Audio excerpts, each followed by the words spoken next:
You're so gloomy. We don't need you here. My boss, a woman who didn't know much and didn't care to learn, belittled me.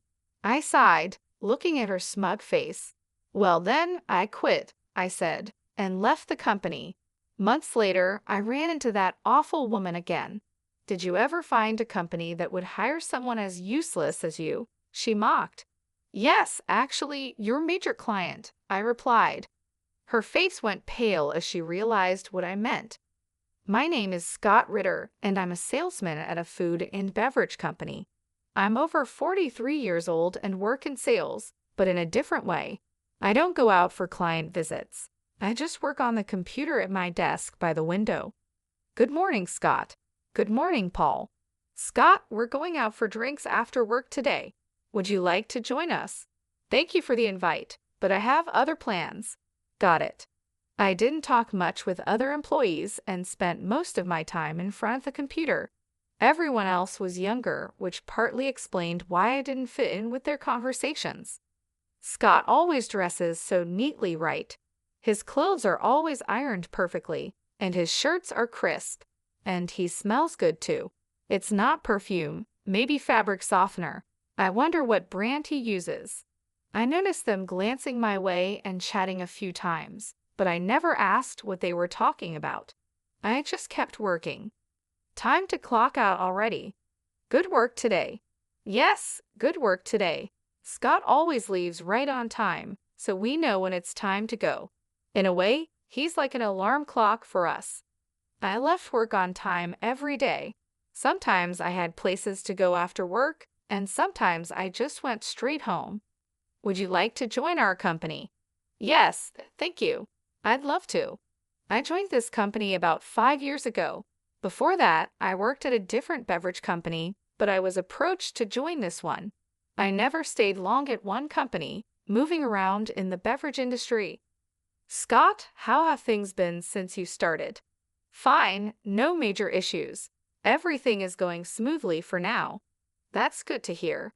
We have high hopes for your work. Thank you. It was a company executive who had approached me. He had heard about me and reached out. It seems this company often recruits from outside. Well, Scott, do you have a moment? Sure, I'm available.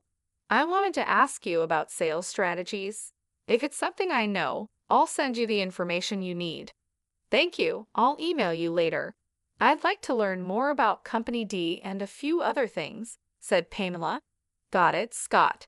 You're the same as always, she replied, understanding my usual straightforward approach. Just then, Michael approached as the younger colleagues were chatting with me. Michael Phelps is the only colleague close to my age in sales, and he's the one who brought me to this company. That's right, thanks for your help with that issue. I'll be counting on you again, I said. Got it. Also, the client wants to go out for drinks next time. Understood. Michael and I had known each other before joining this company, so we could communicate with just a few words. As the only other senior employee, he handled a lot of different tasks. Michael is attentive and single, which makes him quite popular. Let's keep up the good work today, he said, as we enjoyed another peaceful day in the sales department with no major issues. Nice to meet you. I'm Laura Sanko, and I'll be the new department head starting today, she introduced herself when she was transferred to our team. Laura came from a larger affiliated company, and it seemed she had more experience from her previous position. Is that so? Maybe it's a matter of power, someone commented. Who knows, but she's our boss now, so let's hope we can work well together. I sighed quietly as I observed Laura. She was wearing bright red clothes that didn't seem very professional, with heavy makeup and a strong perfume that reached my desk. Her attitude was confident and assertive. Listen to what I say. I'm in a higher position than you, she said, making her authority clear. The thought of her being the boss made me uneasy. Hey, who prepared this document? She asked. Yes, that was me. Read this document, and the client you're handling will now be my responsibility. Am I really changing this now? What's wrong with this document? Figure it out yourself. Look, it's easier to read this way, but in our company, We usually just do as I say, she insisted, making sure everyone in the sales department followed her lead because of her background in a big corporation. She's really the worst. She's all friendly with the young men and Michael, but she's tough on us women, a colleague whispered. I'm just trying to stay out of her way, I replied. It's tough, but let's support each other and get through this. Everyone followed her instructions reluctantly to avoid unnecessary trouble. Sighing, Michael asked, "What's wrong?" "It's about Laura, our manager, as he invited me out for drinks on a rare day off." He sighed heavily, looking genuinely troubled. "Laura has been really on my case lately. Every day she's asking me out." "I see, I get it," I replied, understanding his situation. It seemed she often invited him out for drinks or meals. Michael looks young for his age, so Laura didn't seem to mind the age difference. He's not comfortable with romantic relationships and has his own reasons for staying single, so being pursued like this was a real burden for him. When I talk to female colleagues, Laura scolds them. That's troublesome. Exactly. Michael agreed, clearly struggling with Laura's behavior too. He sighed wearily. Upper management isn't much help either. Yeah, I tried talking to them once, and they were pretty indifferent about it. It's really affecting me. The whole atmosphere in the sales department has changed. Who knows what will happen next? As expected, the sales department went from being peaceful to tense. Everyone was trying not to get on Laura's bad side. "Hey, you," she called out. "Yes. Don't just sit at your computer all day. Get out and work." "I am working, though. I have told you to go out and visit your clients. Since I've been here, I haven't seen you leave the office even once. And yet, you're always dressed up." That's when Laura started targeting me. She glanced at my computer, clearly not understanding what I was doing. "You're not doing any work, are you?" "I am doing my job." She thought I was slacking off. "Besides, you hardly talk to anyone in the office. You just say hello and nothing more." "Everyone is busy, so I try not to disturb them," I explained, preferring to communicate through email and chat. That's also how I heard about her rumors and complaints. "Really, you're so gloomy. You're in sales, but you're glued to your computer, not going out for field work, not interacting with other staff. And you're always dressed in mismatched clothes, leaving right on time. Are you taking your job lightly?" Laura seemed to really dislike me, constantly picking on me and making snide remarks. "Scott, are you okay? Laura was hard on you today, right?" "I'm fine," I replied. "She's focused on me right now, so it's been easier for the rest of you. Let me know if you need anything. We're here to help." "Thank you, everyone." The sales staff noticed what was happening and showed their concern. They often intervened by saying things like, "There's work to do," or "A customer is here," to pull her away. Aside from Laura, I had good relationships with others. "What's with that manager? She complains about Scott leaving on time, but she leaves early too." "It's true. I saw her at a bar the other day." "Me too. She was drinking a lot." "How much does she spend on drinks?" "Apparently, she was drinking with business partners, and it's all being paid for with company money." "Really?" More and more, the talk about her wasn't about her work skills, but rather unpleasant rumors. "Are you okay?" "I'm fine. If her bothering me gives you all a chance to work, then it's okay. I'm really sorry if anything happens. I'll help out, and you know what's going on. You've changed jobs a lot, haven't you? If you ever decide to leave, could you let me know?" I nodded, and Michael said, "Thank you," and walked away. Unlike me, Michael has always been the type to stay in one place, but it seemed this situation was making him reconsider. A few months after Laura arrived, there was trouble. The sales department's expenses had increased, leading to orders for cost-cutting. "Why have the expenses gone up? Now we're told to cut costs. It's ridiculous," Laura complained. But the rise in expenses was her fault. Her excessive spending on entertainment was causing the increase. Everyone knew she was frequently out drinking. "I don't want to cut back on entertainment expenses. If they're cut, I won't be able to drink as much. It's your fault, Scott. Why me? You're not working. Having you here is a waste of expenses and salary. You're stealing company money. I was being unfairly accused. I was just doing the job I was assigned. She didn't understand it, but I believed my work was important. To cut costs, I'll start by cutting you. What a mess. You're so gloomy. We don't need you. Pack up your things and get out of the company. Is that an order from the boss? Yes, you're fired, she said with a smirk. I just sighed. Then I quit. Don't ever come back to this office. Getting rid of an incompetent employee will save us money. Without much resistance, I packed my things and left the company. Are you really quitting? Why so suddenly? Laura said I was fired. Well, if she said so, maybe there's no other way. Even the executives couldn't stop Laura's actions, given her connections to a larger company. It seemed inevitable. That day, I resigned and left the company. Scott, please come back to our company. We need you here. We'll talk to the manager, read numerous messages on my phone, all begging me to return. But I had been fired, and there was nothing I could do about it. If you're not here, I don't know how to proceed with our business strategy, a female colleague said cheerfully over the phone. I appreciate everyone's words, but I've been let go. Don't say that, she replied, but as much as I felt for my trusting colleagues, there wasn't much I could do. I already had my sights set on another company, so I stuck to my decision and said goodbye to my colleagues. Well then, Scott, are you okay? Pamela asked. Actually, I was about to contact you. After reaching out to a certain company, I immediately got a call from Michael. He had been out on sales visits and was unaware of what had happened recently. I heard from everyone, are you really quitting, Mark? Michael asked. That's right. Do you have another job lined up? Yes, fortunately. Scott, we've known each other since our previous job, but I have a favor to ask. I've already talked about you.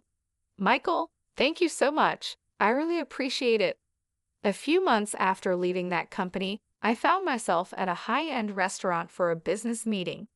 Honestly, the person I was meeting today was a bit difficult to deal with. As I waited at the entrance, I heard a familiar voice. Well, long time no see. Laura Sonko appeared, smirking. Oh look, it's the gloomy window seat guy, she said in a condescending tone. What are you doing here? Surely not eating, right? You couldn't possibly afford a meal here, could you? She mocked. Did you ever find a company that would hire someone as useless as you? She continued, clearly unaware of my current situation.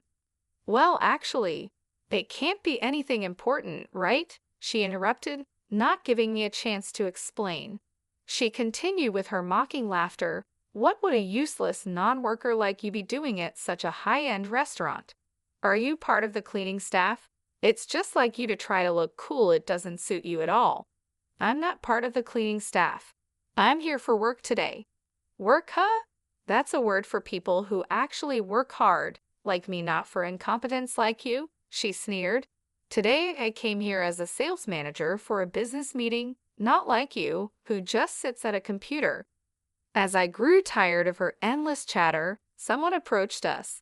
Hey, sorry I'm late. I've been waiting for you, Director Charles. It was Charles, the director from the major restaurant chain Bloom Dining. I shook hands with Charles, and Laura suddenly bowed her head.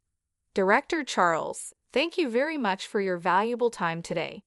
Seeing that it was Director Charles, Laura quickly started to butter him up, showing just how important this business meeting was for her company. Hi, Laura.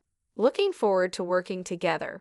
But really, if both of you had arrived earlier, you could have waited inside, Charles said to me with a friendly smile. Laura looked confused. What? Scott is involved in this business, she muttered under her breath, clearly shocked. Shall we go inside, then? Charles suggested. Yes, let's, Laura replied, still trying to process what was happening. Prompted by Charles, we proceeded into the restaurant and were guided to a private room. What's going on here? Laura whispered to me, still confused. Don't rush, you'll understand soon, I whispered back, making sure Charles didn't hear. Once inside the private room and after the attendant had left, I prepared my business card. It was time to clear up the confusion. Here is my business card, I said, handing it to Laura. What? Really? Laura's eyes widened as she looked at the card. It read, Scott Murphy, head of Bloom Dining Food Research Department. You asked earlier if there was a place that would hire me. Well, I was picked up by your major client, I said with a smile. Laura's face turned increasingly pale. After leaving that company, I had contacted Charles. I had known Charles for a while and had previously received an invitation from him. I'm glad you joined us, Scott, Charles said. Thank you. I look forward to working with you. The pleasure is ours. We're grateful to have someone with your talents join us. We'll be counting on you. Yes, I'll do my best. So I joined Bloom Dining and took on the responsibilities entrusted to me. Just like at my previous company, my work was recognized, leading to a smooth promotion to my current position as the head of the department. Is that really possible? Laura mumbled, still in disbelief. Is something the matter? I asked. No, it's nothing, she replied, shaking her head with a pale face. She couldn't believe that the person she had deemed incompetent and fired had now become the head of a department in a major corporation. It can't be right. You are the incompetent, gloomy one. Laura was stunned. What am I supposed to do now? She whispered to herself. The reality that her business negotiation partner was someone she had ridiculed and treated poorly, and the fact that her company was now in a weaker position, seemed to overwhelm her. It was a complete reversal of our previous situation when she had fired me. Now, it was time to see her skills in business. So well, she stammered. How are things going with this matter? Charles asked. Laura seemed unable to deliver her usual smooth sales pitch, glancing at me often, still shocked by the earlier revelation. Eventually, she left the meeting in disarray. Did you know Laura? She seemed quite concerned about you, Charles asked after we saw her off. Actually, she's the one who fired me from my previous job, calling me a gloomy incompetent. Really? Charles responded, clearly surprised. I then shared the whole story of my previous job with him. What a rude person she is, Charles said, sounding indignant, as if it were a personal insult. Regarding this deal, I don't want to work with such a disrespectful person in the future. Let's get someone else to handle it. Yes, let's proceed with the negotiations once the representative is changed. All right, I'll make sure to communicate that, I assured him.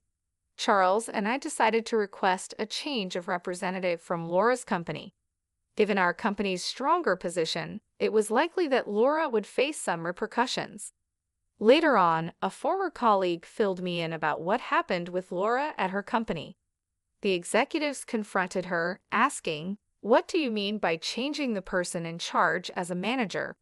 It turns out the sales staff who had been putting up with her behavior reported her past actions to the executives, including the incident where she fired me.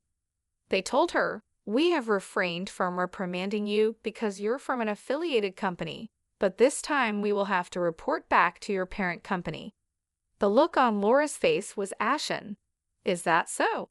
Thanks for letting me know. Not at all. I owe you, Scott, my former colleague replied, smiling and relieved at how things had turned out.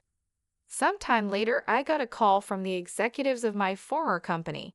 "Scott, would you consider coming back to us?" they asked. Apparently, they were rethinking my employment. After I left, the work I did in the sales department was reevaluated, and there was a noticeable decline in the department's performance, prompting an investigation. I had been researching long-term business strategies for clients, staying up to date with recent trends and explaining these in a clear way to the sales team. I also advised on sales strategies, which is why I was always at my computer. Besides that, I was checking the financial status of all our business partners and managing the accounts receivable to make sure they didn't become bad debts. I would meet with representatives from current and potential clients to gather information, often over drinks. I was uncovering hidden needs in other companies and providing feedback to the sales team. That's why I dressed well after work, which made transitioning to major corporations easier. You really did significant work. You're in demand everywhere, aren't you? Not really, but I do get to see various companies because of it. How about this? We can offer you more than double your previous salary. Double my previous salary would be a substantial amount, but I said, I'm sorry, I can't trust a company that tolerated her behavior to such an extent, and I'm happy with my current job. With that, I ignored their plea to reconsider and declined the offer to return. I heard our manager came for negotiations for us. Charles is our director now. Oh, my apologies. Michael was the first to approach me with this news. When I was fired, Michael decided to switch to Bloom Dining and joined the sales team after me. He had been with the previous company for many years, but had enough of dealing with Laura. He thought about moving to another company like I did. My firing was the trigger for him to join Bloom Dining. Interestingly, Charles, after hearing from me, was ready to hire Michael on the spot, but the dedicated Michael went through a formal interview to join our team. Originally a talented salesman, Michael now excels at Bloom Dining too. Scott, please listen. Calm down, Helen, I said. Helen, a female employee from my former department who cried when she learned I had left, still seemed to admire me. I've been assigned the research tasks you used to handle. Can you teach me? Really? Taking over the tasks from a company I left is, please, I really want to improve our sales. Despite my hesitation, I was moved by Helen's eagerness and decided to teach her. So this is how it works. Yes, that's how it works. Our relationship resembled that of a teacher and student due to the age difference. We're really like teacher and student. Yes, it would be something like this if I had a student. Thank you, Professor. Teach me too, Professor. Please don't call me that, Brian. When we met occasionally for lessons, another former colleague, Brian, wanted to join, eager to learn my sales techniques. I thought, with these two, that company will be okay. I was relieved to see them positively trying to learn, just like before. They could form a great team, much like Michael and I did in the past. As for Laura, she ended up returning to her original company as a regular employee. However, her lavish lifestyle and love for drinking couldn't be supported by her regular salary, so she secretly started working at nightclubs. But moonlighting was against her company's rules, and once they found out, she was fired. Now, Laura is struggling to attract clients because of her haughty attitude, and she isn't earning much. It's a sort of poetic justice, a case of cause and effect. I saw her looking rough in downtown recently. She caused a lot of trouble for others, so now it's her turn to face difficulties. Laura, who once fired me, now faces her own set of hardships. She wouldn't have thought this would happen back then. She even contacted me using the business card I gave her. Could you hire me at Bloom Dining? She asked. That's impossible. At least contact Michael, I told her. She contacted me too many times and was becoming a nuisance, so I passed her messages to Michael. He replied, I'm sorry, but I'm not interested in people like you, and frankly, I dislike you. Please don't contact me or my colleagues in the future. To be honest, I don't want to hear from you again. Michael clearly refused her, and after she kept trying to reach out to him, Michael contacted his lawyer. She was then placed under a restraining order and could no longer approach him. Being popular can be troublesome, but I never wanted this kind of attention. Michael and I had worked together at one of the companies during my job-hopping days. He had been engaged, but after his fiancée died in a car accident, he remained single. Since then, he understood the nature of my work and began relying on me. Now, he's thriving as a skilled senior in sales. Meanwhile, I'm grateful to be using my skills at Bloom Dining, where I conduct research with a more generous budget than before. Thanks to my efforts, Bloom Dining's default rate decreased significantly, and we were able to understand our clients' needs in more detail, leading to increased contract rates. It was definitely the right decision to bring you on board. You've made a significant difference, Charles said. I'm glad to be of service to the company. Everyone praises you. They said contracts became much easier to secure because you identify the needs so precisely. That's good to hear. I just did what I could. I'm really glad I joined this company. Meanwhile, back at my former company, I heard that Helen had taken over my research tasks and was doing a great job. Brian informed me her research skills are second only to yours, Scott. Is that so? She did learn quickly. When I was teaching her, I thought, I can't let her outdo me. Brian chuckled, feeling motivated by the competition. It seems they've become good motivators for each other, and their research efforts have helped stabilize the sales department. Helen is like Scott's student. Her methods are just like yours. And you, Michael, you've been teaching Brian, right? That's true. While I was teaching Helen, Michael also gave advice to Brian whenever he could. Looks like it's time for a generational shift. Maybe, but since we're at different companies, we'll stay rivals for a while longer. Indeed, we can't afford to lose. Flashy jobs are easily noticed from the outside, but the supportive roles behind the scenes are just as important for a company's growth. While some in sales secure contracts, it's the administrative staff who provide crucial support. Cleaners keep the office and common areas tidy, contributing to the overall function. An organization can grow because it has employees fulfilling various roles. It's often unclear who is doing what and how they contribute to the work. However, it's important to approach each role without prejudice and strive to understand the contribution of each member. Leaders, especially, should